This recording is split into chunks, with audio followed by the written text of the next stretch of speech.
Hace 4000 años el Creador del universo hizo un pacto eterno con Abraham. Toda la tierra, desde el Éufrates hasta el Nilo, pertenece a los hijos de Israel. Ondas de choque sacudirán la tierra cuando el cielo descienda para cumplir esa promesa. El Golfo de Aqaba, o como es llamado en las escrituras hebreas, el Yam Suf. Esta masa de agua cubre un desfiladero submarino que es más grande que el Gran Cañón. Fue aquí, en el antiguo puerto marítimo de Etzion-Geber, cerca de Eilat, donde el rey Salomón construyó su patio de la marina. De acuerdo a las escrituras hebreas, esta es la misma masa de agua, el Yam Suf, el mar de juncos, traducido incorrectamente Mar Rojo, que Moisés partió cuando llevó a los hijos de Israel desde Egipto al monte Sinaí en la tierra de Madián. Toda la caballería egipcia fue destruida en su intento de perseguir a Moisés a través de este mismo mar. Recientemente, un equipo de científicos usando cámaras robóticas submarinas filmó los restos del ejército y los carruajes de Faraón incrustados en coral, esparcidos alrededor de 1,5 millas en el fondo del mar de juncos. Soy Michael Root.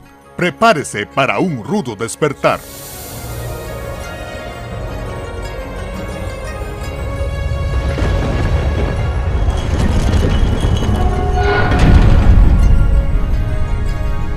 Prepárese para un rudo despertar. Con ustedes, Michael Root.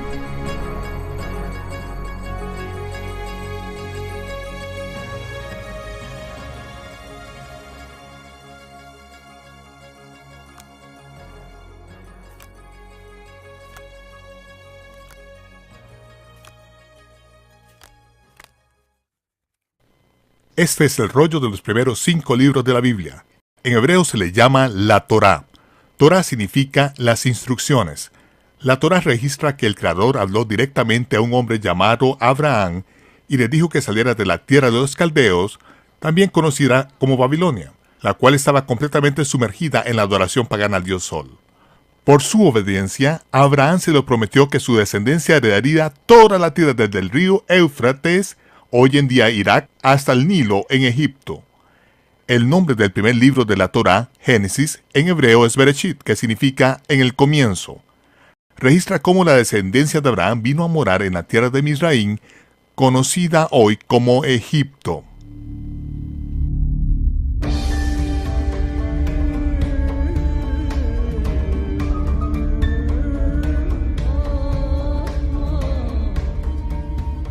Joseph, uno de los 12 hijos de Jacob, el nieto de Abraham, tuvo 2 sueños proféticos que causaron gran resentimiento entre sus hermanos. Con la intención de matarlo al principio, en vez de eso sus hermanos lo vendieron como un esclavo a mercaderes madianitas que a la vez vendieron a Joseph a los egipcios. Después de muchos años, Joseph fue citado ante el trono de Egipto a interpretar un sueño muy preocupante de Faraón. La interpretación de Joseph indicó que habría 7 años de abundancia en Egipto, seguido de 7 años de hambruna mundial. Faraón nombró a Joseph primer ministro de Egipto y lo puso a cargo de la adquisición y almacenamiento de provisiones durante los años de abundancia. Joseph, llamado Imhotep por los egipcios, construyó el enorme almacenamiento de grano y centro de distribución Saqqara. Los años de abundancia y hambruna vinieron, tal como Joseph lo había dicho, y durante los 7 años de hambruna, la riqueza del mundo fluyó en los cofres de Egipto. Joseph fue anunciado como el Salvador de Egipto como Imhotep. Fue elevado a la categoría de un dios.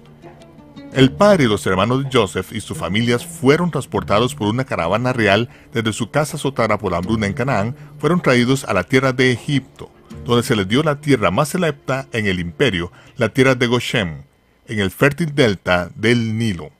El segundo libro en la Torá, Shemot o Éxodo, documenta la historia de los israelitas a quienes Joseph trasladó a Egipto y cómo se convirtieron en esclavos. La Torá registra de cómo el Todopoderoso los libertó de esclavitud y los trajo al monte Sinaí a enseñarles a gobernarse a ellos mismos de acuerdo a sus instrucciones.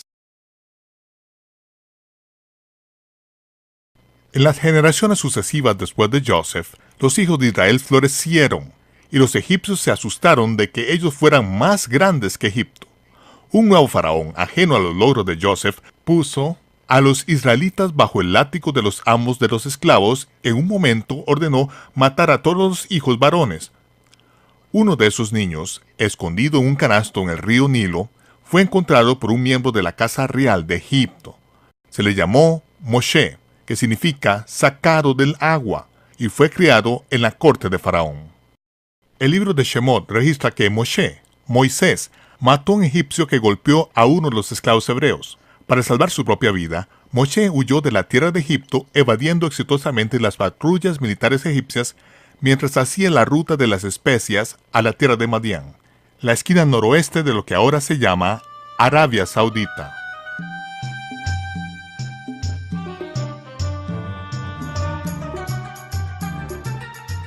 Moisés se convirtió en un pastor en la tierra de Madián, cuidando los rebaños de Yetro, el sacerdote de Madián. Moisés eventualmente se casó con la hija de Yetro, Séfora, y crió a su familia a la sombra del monte Sinaí. Un día, 40 años después de huir de Egipto, la atención de Moisés fue capturada por una zarza que parecía arder sin fin, sin ser consumida. Cuando se acercó a mirar esa maravilla, Yahweh habló a Moisés desde la zarza ardiente y le instruyó a regresar a Egipto a liberar a los hijos de Israel de esclavitud. Moisés tenía que llevar de vuelta a Israel a esa misma montaña, a Madián, para adorar al Dios de sus padres. Moisés regresó a Egipto y le pidió a Faraón que le otorgara a Israel la libertad de viajar 3 días al desierto y hacer sacrificio al Dios de sus padres. Y ellos necesitarían llevarse todos sus rebaños y posesiones con ellos. El faraón era dueño de ese pueblo. Él no los iba a perder de vista. Él dijo que no conocía al Dios de Israel. Bueno, una serie de plagas durante los próximos meses cambiaría esa declaración, ya que el Dios de Israel diezmó a la tierra de Egipto y expuso a sus dioses paganos como invenciones humanas. La última de las 10 plagas mató a los primogénitos de la tierra de Egipto. Solo aquellos que siguieron las instrucciones de Moshe se salvaron. Ellos tenían que llevar a su casa un cordero o un macho cabrío sin mancha de 1 año y prepararlo por 4 días. A última hora de la tarde del 14 del mes de la semana Aviv, tenían que matar el cordero y poner su sangre en los postes y los dinteles de sus casas.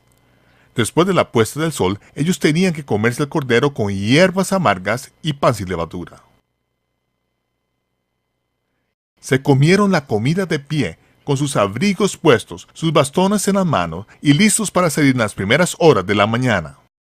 Alrededor de la medianoche, la muerte pasó por encima de las casas de los israelitas y de los gentiles que fueron obedientes a las instrucciones, pero hubo muerte en casi todos los hogares egipcios. A la mañana siguiente, la multitud mixta de israelitas y gentiles obedientes dejaron la tierra de Goshen y se reunieron para su viaje a la ciudad de Sucot. Explicación rudimentaria. Sucot en hebreo significa tienda o tabernáculo. La ciudad de Sucot o ciudad de tiendas probablemente se refiere a las grandes llanuras adyacentes a Sacra, el centro de distribución de granos de Joseph. A los mercaderes visitantes no se les permitía permanecer durante la hambruna en la tierra de Egipto. Ellos tenían que continuar acampando en sus tiendas de desierto, portátiles o sukkahs durante su breve estancia. Esa ciudad de tiendas se conoció por los hebreos como Sucot. Hubiera sido un punto de referencia muy conocido por el pueblo, con una gran llanura para reunirse y su última parada para recoger los huesos de Joseph en la pirámide escalonada de Sacra, donde fue sepultado, cumpliendo así con su juramento hecho a Joseph 400 años antes de que cuando Elohim los visite, seguramente llevarán mis huesos de este lugar. El camino del éxodo de Israel siguió la ruta comercial establecida a Madián, que cruzó el área de los lagos amargos seguido de la costa oriental del Golfo de Suez, y luego se corta de un puerto de montaña directamente en el corazón del desierto de Sin. Cuando Israel huyó de Faraón, viajaron de día y de noche. Fueron protegidos del calor del sol del desierto por una nube en el día y eran calentados por una columna de fuego durante la noche. Faraón fue informado por los centinelas a lo largo de la ruta comercial que Israel había huido. Él sabía que habían dejado la tierra de Goshen, pero los 3 días que él había permitido que viajaran había expirado y simplemente siguieron su camino. y era obvio para Faraón que no tenían intención de regresar a construir sus ciudades de tesoro. Faraón ordenó un asalto montado con la esperanza de alcanzar a Israel antes de que se escaparan a la tierra de Madián. En lo que Faraón se acercaba por detrás, Israel tuvo problemas en su frente oriental. Los filisteos controlaban la ruta comercial del territorio norte del Yan Suf. El pueblo estaba demasiado cansado para enfrentar a los filisteos en batalla, así que Yahweh le dijo a Moshe: gira y acampa junto al mar en Pijahirot. Faraón dirá: los hijos de Israel están atrapados en la tierra. A medida que Israel se dirigía al sur cerca de Tan, entraron en el laberinto de torsión de un lecho seco del río conocido como Wadi Watir. Las montañas formaban paredes de miles de pies a cada lado del camino. Estaban literalmente atrapados en la tierra. No había manera de salir hasta que llegaran a Pijahirot, que significa la boca de los cañones, a la orilla del Yan Suf. Mientras Faraón se acercaba a esta ruta muy familiar para el puesto militar de Migdol, él sabía que tenía a Israel acorralada. Israel logró llegar a la playa, a lo que ahora se llama Nueva, y acamparon allí. Entonces escucharon el estruendo de los carruajes provenientes de la quebrada de la cual acababan de pasar. Al sur, a las montañas, se encontraba con el mar chocante, era intransitable. Al norte, el puesto de avanzada militar egipcio de Migdol hacía imposible retroceder hasta la costa. A su frente, Baal Zephón, en la tierra de Madián, que se establece a lo largo de 8 millas de agua, y la caballería egipcia estaba ahora a su puerta trasera. Como el faraón dio la orden de ataque, una bola de fuego del cielo separó el ejército de Faraón del campamento de Israel. Durante la noche, la columna de fuego mantuvo el ejército de Faraón en la bahía mientras que un fuerte viento rasgaba los cielos. A primera luz de la mañana, Israel se despertó con un camino de tierra seca que condujo por en medio del mar. Apenas a 100 metros del litoral, el fondo del mar desciende bruscamente en un abismo de 5.000 pies de profundidad bajo el agua, cerca de 1 milla en línea directa. Esta es la Gran Incisión, una fractura en la corteza terrestre que se inicia en el Mar Muerto y continúa por 3.000 millas en el continente africano. Si se quitara el agua, seguiría siendo imposible cruzar este abismo que es tan ancho y profundo como el Gran Cañón en Arizona. Pero al sur de aquí, en la playa donde Israel acampó, un puente de tierra bajo el agua se inclina suavemente a un ángulo de 6 grados que se nivela alrededor de 900 pies y luego aumenta gradualmente para satisfacer la costa occidental de Madián. Durante la Guerra de los 6 días en 1967, Israel capturó esta tierra en dirección al río Nilo, tal como fue prometido a Abraham. El cuerpo de ingenieros del ejército israelí estaba construyendo esta ruta para ayudar a patrullar sus tierras recién adquiridas cuando un arqueólogo aficionado de Estados Unidos, Ron Eldon Wyatt, encontró esta columna repleta de agua en la orilla. No había inscripciones legibles, y no se sabía cuántos siglos se había estado erosionando en la playa. Pero esta gran columna era inequívocamente fenicia en su estructura, que data de la época del rey Salomón, quien construyó su patio de la marina en este cuerpo de agua a unas 40 millas al norte de Nueva. Los ingenieros del ejército trajeron una gran grúa y pusieron esa columna con concreto de vuelta a la orilla del agua. Un año más tarde, una misión de reconocimiento encubierta de la orilla opuesta en Arabia Saudita encontró una columna idéntica que sigue en pie. En ella estaban los restos legibles de inscripciones del paleohebreo antiguo, las palabras Faraón, muerte, Misraín, Egipto, Rey Salomón y el nombre sagrado Yod-Heh-Vav-Heh, Yahweh. El rey Salomón, el hombre más sabio que haya vivido, sabía exactamente dónde los hijos de Israel habían hecho su escape hace tan solo 500 años antes, y así él estableció columnas para recordar el cruce del Yan Suf. Después que los hijos de Israel cruzaron el mar hacia las costas de Madián, la columna de fuego se disipó, y el ejército de Faraón siguió el camino abierto a través de las aguas partidas, justo antes de que los carruajes de carga alcanzaran a los rezagados que ascendían la orilla opuesta. Yahweh miró desde los cielos y rompió las ruedas de los carruajes. Las paredes de agua de 900 pies colapsaron y aplastaron al ejército del Faraón, ahogándolos en el mar. Este relato abreviado del Éxodo en la Torá calza en la historia confusa de Egipto. Para entender la egiptología moderna, necesitamos entender la historia de Egipto primero. Después de que Alejandro Magno conquistara Egipto, uno de sus sucesores, Ptolomeo Filadelfo comisionó a un sacerdote egipcio llamado Matenón a hacer una reseña histórica de su nación. En su versión glorificada del pasado de Egipto, Matenón reportó que los dioses gobernaron Egipto durante 28.000 años. Después de eso, los hombres gobernaron Egipto por 30 dinastías. Las dos copias más antiguas de esta historia para sobrevivir difieren en más de 1.500 gobernadores antiguos de Egipto.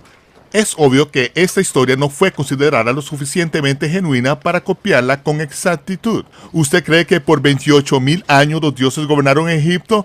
Sí, cómo no. Pero hasta la fecha, la egiptología moderna aún sigue basándose en esa explicación de cuentos de hadas del pasado egipcio. Algunas personas necesitan creer en Santa Claus. Ptolomeo también pidió la historia de los israelitas bajo su jurisdicción. Tomaron su petición un poco más en serio y envió 72 rabinos a Alejandría, Egipto, donde ellos tradujeron cada palabra de las escrituras hebreas al lenguaje griego. Ese documento, conocido hoy como la Septuaginta, no está exento de errores, pero cada palabra se puede comparar con la de la Torá, que ha permanecido inalterada durante más de 3.400 años. Muchos historiadores y teólogos basan sus interpretaciones de la historia egipcia antigua en la redención grandiosa de uno de los antiguos sacerdotes egipcios, mientras ignoran la exactitud de la Torá y la Septuaginta. Para sumarle a este error, Helena, la madre de Constantino, mientras estaba en una misión para encontrar nuevos ídolos para adorar, declaró que el monte Sinaí está en la península de Sinaí, en Egipto. Disculpe por esta ruda interrupción, pero las escrituras claramente declaran que el rey Salomón construyó una armada de barcos en Epsión-Geber, que está junto a Elat, en la orilla del Yam Suf, o mar de juncos. Estamos justo al sur de Elat, en la costa de Epsión-Geber, y yo estoy en el Yam Suf, o mar de juncos. ¿Por qué es tan difícil determinar la masa de agua donde Moshe cruzó? La Biblia solo nos da una opción, y esa se refiere. Ya sé que Constantino le habría descomulgado por dar a entender a su madre que eligió el lugar equivocado para el monte Sinaí. Pero Constantino está muerto. Y también están las tradiciones que han esclavizado a nuestras mentes a la idiotez de tal manera que no podemos ni siquiera leer el texto de la Biblia y pensar por nosotros mismos. Tengo que conseguirme uno nuevo de estos. Rab Shaul, que era un maestro de las escrituras hebreas, declaró que el monte Sinaí está en Arabia. Él debe saber, a diferencia de Helena, ya que él en realidad vivió en Arabia. A pesar de que ningún artefacto arqueológico justifica la declaración de Helena, los teólogos cristianos han insistido que la Biblia debe estar errada, en lugar de la tradición de la Iglesia. Los eruditos judíos reconocen que el Sinaí de Helena es una invención romana sin fundamento en la realidad. Partes de carruaje, armas de guerra y los restos humanos y de caballos se habrían disuelto hace mucho tiempo en las profundidades salubres del Yam Suf.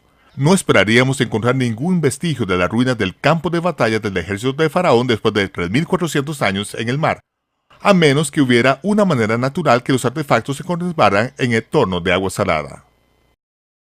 El coral no comienza a nacer en la arena o limo. Son organismos vivos que deben tener un objeto sobre el cual se adhieren y nutrientes con los cuales crecer.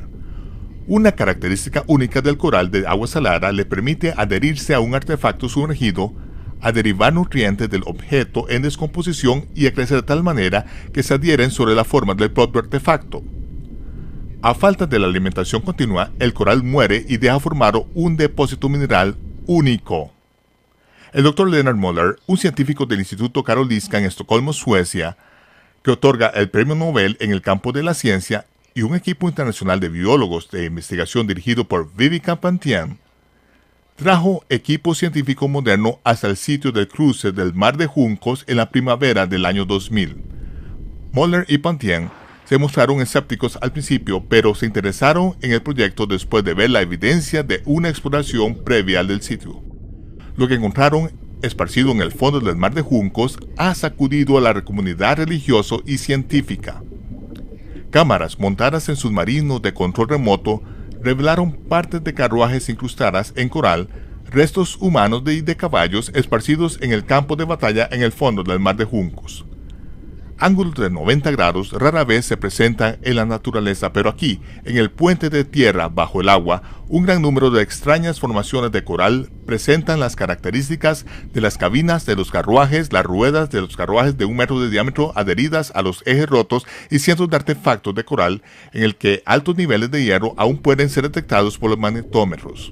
Prueba científica de que este coral se ha adherido a sí mismo a los artefactos metálicos que dan a luz a este depósito de chatarra bajo el agua. Numerosos artefactos circulares, evidenciando una circunferencia de hierro, están dispersos de manera aleatoria en el campo de batalla bajo el agua. Miden aproximadamente 1 metro de diámetro, las mismas dimensiones de las ruedas de los carruajes encontrados en la tumba de Tutankamón.